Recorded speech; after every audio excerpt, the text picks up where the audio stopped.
নমস্কাৰ সকলোকে বৰ্তমান মই আছোঁ এতিয়া এলগিন ৰোড ভৱানীপুৰ কলকাতা মই এতিয়া বৰ্তমান আছোঁ নেতাজী সুভাষ চন্দ্ৰ বসুৰ ঘৰৰ সন্মুখত এতিয়া গৈ আছোঁ নেতাজী সুভাষ চন্দ্ৰ ঘৰৰ ভিতৰলৈ যিজন মহান ব্যক্তিক আমি কিতাপত পঢ়িছিলোঁ বা আমি ফিল্ম বা আমি ফটোত বা নিউজত আমি দেখিছিলোঁ সেইজন ব্যক্তিৰ ঘৰৰ সন্মুখত এইটো হ'ল নেতাজী সুভাষ চন্দ্ৰ বসুৰ ঘৰৰ সন্মুখত এয়া ৱালকেইখন এইখন মই এতিয়া গৈ আছোঁ সেই ক'বলৈ নোৱাৰা এটা ভাষা বৰ্তমান মই এতিয়া সোমাইছোঁ নেতাজী সুভাষ চন্দ্ৰ বসুৰ গেটৰ ভিতৰত মানে বুজাব নোৱাৰা এটা অনুভৱ গেটৰ ভিতৰত সোমাই আহি প্ৰথম ৰাইট চাইডে পাওঁ টিকেট কাউণ্টাৰ আৰু টিকেট কাউণ্টাৰত আমি 50 টকাকৈ আমি টিকেট কাটি লৈ তাৰপিছত এই টিকেট কাউণ্টাৰটোতে নেতাজীৰ সকলো কিতাপ বা নেতাজীৰ বিষয়ে কিছু কিতাপ পোৱা যায় বা স্বাধীনতাৰ বিষয়ে কিছু কিতাপ পোৱা যায় কোনোবাই যদি কাৰোবাক যদি লাগে কোনোবাই যদি পঢ়িব বিচাৰে লৈ আহিব পাৰে ইয়াৰ পৰা কিনি এই ঘৰটো নেতাজীৰ দেউতাক জানকীনাথ বসুৱে কিনিছিলে কিন্তু এতিয়া এইটো মিউজিয়াম কৰি ৰাখিছে চৰকাৰে প্ৰথম গ্ৰাউণ্ড ফ্ল'ৰত ভিডিঅ' এলাউড আছে কিন্তু ফাৰ্ষ্ট ফ্ল'ৰৰ পৰা ভিডিঅ' এলাউ নাই এইখিনিয়ে সেইখিনি জেগা যি আমি কিতাপত পঢ়িছিলোঁ যি আমি নিউজত পাইছিলোঁ যি আমি ফিল্মবোৰত দেখিছিলোঁ নেতাজী সুভাষ চন্দ্ৰ বসুৱে ব্ৰিটিছৰ পৰা যে পলাই গৈছিলে যে নজৰবন্দীৰ পৰা পলাবলৈ সক্ষম হৈছিলে যে সেইখিনি জেগা সেইকেইটা ষ্টেপ যি সুভাষ চন্দ্ৰ বসুৱে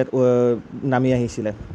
ভাবক আমি সেই কিতাপত পঢ়ি থকা বাটটো সেই কিতাপত পঢ়ি থকা আমি জেগাখিনি এতিয়া মোৰ চকুৰ সন্মুখত ভাহি উঠিছে চকুৰ সন্মুখত একদম মানে মোৰ এটা ক'ব নোৱাৰা অনুভৱ মানে মোৰ গাৰ নোম শিয়ৰি উঠিছে এইখিনি জেগাই দিয়ে সুভাষ চন্দ্ৰ বসুৱে 1941 চনত নজৰবন্দী ভাগি পলাবলৈ সক্ষম হৈছিলে নেতাজীৰ গাড়ীখন যিখনত বহি নেতাজীয়ে ঘৰ এৰিছিলে সেইখন গাড়ী এতিয়াও ইয়াত ৰখা হৈছে এতিয়াও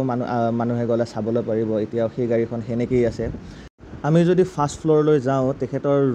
ৰুমৰ ফালে যদি যাওঁ আমি তেখেতৰ ৰুমেদি কেনেকৈ আহিছিলে তেখেতৰ পদচিহ্নবোৰ আঁকি পিনে থোৱা হৈছে ওপৰত আৰু তেখেতৰ ৰুমত তেখেতে ব্যৱহাৰ কৰা তেখেতৰ কাপোৰবোৰ চিঠিবোৰ কিছু দুৰ্লভ ফটোবোৰ এই মিউজিয়ামটোত ৰখা হৈছে এইখনে তেখেতৰ গাড়ীখন যিখন গাড়ীৰে 1941 চনত তেখেতে ঘৰৰ পৰা ওলাই যাবলৈ সক্ষম হৈছিলে এইখনে তেখেতৰ নেতাজী সুভাষ চন্দ্ৰ বসুৰ গাড়ীখন এই ঘৰটোৰ এটা পুৰণা ঘৰ নহয় আমাৰ কাৰণে এই ঘৰটো এটা আমাৰ ৰিমাইণ্ডাৰ হয় যি আমাৰ দেশখন স্বাধীন কৰাৰ কাৰণে কেনেধৰণে বলিদানবোৰ দিছিলে কিদৰে বলিদান দিয়া গৈছিলে এইটো এটা আমাৰ ৰিমাইণ্ডাৰ হয় এই ঘৰটো কেৱল কলিকতাৰে গৌৰৱ নহয় এই ঘৰটো হ'ল আমাৰ ভাৰতৰ গৌৰৱ আমাৰ ভাৰতৰ এটা ইতিহাস এইটো অকল কলিকতাৰ ইতিহাস নহয় এইটো আমাৰ ভাৰতৰ ইতিহাস কেতিয়াবা আপোনালোকে কলিকতা গ'লে যাব এলগিন ৰোডত থকা ভৱানীপুৰৰ এই নেতাজী সুভাষ চন্দ্ৰ বসুৰ ঘৰৰ এবাৰ চাই আহিব তেখেতৰ বস্তুবোৰ